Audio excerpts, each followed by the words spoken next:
Hi, my name's Matt Neckers. I just want to tell you how bummed I am that I can't be there with you tonight in person. Unfortunately, we can't do much about the weather last week, and I need to be on the road tonight. But I got to tell you, I was so unbelievably impressed as I went through this work and judged the show with the quality of the work that I saw, the amount of effort that it took to put this together. And you should be incredibly proud of being included in this show in this wonderful space at the AVA Gallery. So congratulations. I'll be back in a few minutes to talk about how the selections were made and that kind of thing. But everybody in this show should be very proud of the work that you did.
All right, hi, me again. I've been asked to talk a little bit about the selection process and how things were chosen here. And first of all, congratulations to anybody who received an award tonight. You did amazing work. But let me add a little bit of a disclaimer. So I've been on the other side of this more times than I can possibly count, both as an artist and as a teacher. And I got to tell you, when I'm sitting in the audience listening to someone like me talk, there's almost always at least something that I disagree with, something that was selected that I would have selected something else and that kind of thing. So I think it's really important to recognize a handful of things. First of all, I'm one person with my own biases and tastes looking at your artwork on one day. And I'm also, I think importantly, looking at things as photographs rather than seeing things in person. So I haven't had the opportunity to come in and pick things up and hold them. And perhaps most importantly, I don't know you and I don't know your process. So I don't know what it took for that artwork that you created to arrive here today, or what risks you took, or what challenges you faced, or even sometimes I'm guessing at materials. I don't always know how things were created. So I wouldn't be discouraged if you didn't win an award, and I would honestly, I'd offer the same advice to all of you, whether you won something or didn't here tonight, and that's to keep making more work. I mean, that's the key to being an artist, and to take risks while you're making work. And then to get as much feedback from as many sources as you possibly can, rather than just listening to me on one night, because I'm just me, right? So without any further delay, I'm going to talk very briefly about the work that I did give awards to, and a little bit about why. But congratulations to all of you. So anyway, here we go.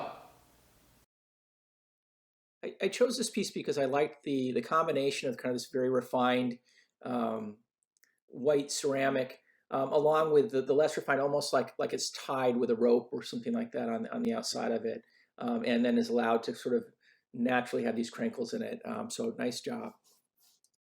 So what I liked about this piece is just how simple it is. And honestly, it's, as those of you who work in ceramics know, like simple can be really hard to achieve, especially when we're talking about something relatively symmetrical. But everything just seems to be in the right place in this piece, and that's what I was drawn to. I also really love the black line that goes through this. I mean, it's more of an asymmetrical thing, but it really kind of brings the whole composition together for me. This piece is all about the composition and then the narrative of what's going on in this photo. It seems like there's a story, but it's also sort of very well executed in terms of the composition and where things are placed. And then I'm assuming this came from a photograph, just sort of bringing things back and altering it in a digital way, but not something that's too photographic. So this print immediately grabbed my attention. I mean, first of all, it's very high contrast. It's got these sort of very strong leading lines, a very good use of positive and negative space. But there's just something very unified about it. It all sort of seems to fit together. So I have to say this is one of the favorite things that I saw judging this entire show. First of all, I love that there's a narrative or a story that's going along with it, and some mystery about what's going on. But it's just extraordinarily well executed in terms of the drawing skill, the control over the ink, and congratulations to this artist, because it's really an amazing drawing. So this is a really wonderful drawing. I mean, I just the skill of drawing the skull here is really unbelievable, and I love the fact that this artist added color to the flowers behind it. I think that really added to the overall kind of feel of the piece. So I chose this piece mostly because of a combination of the color choices, but also just the quality of the brushwork and some decisions that were made, especially when you're taking something that's realistic and not painting it as well, trying to make it a little bit more abstract, which is what you kind of see up at the top. And I really kind of love that combination, the realism at the bottom of the image, and then that kind of abstraction in the top half of the painting.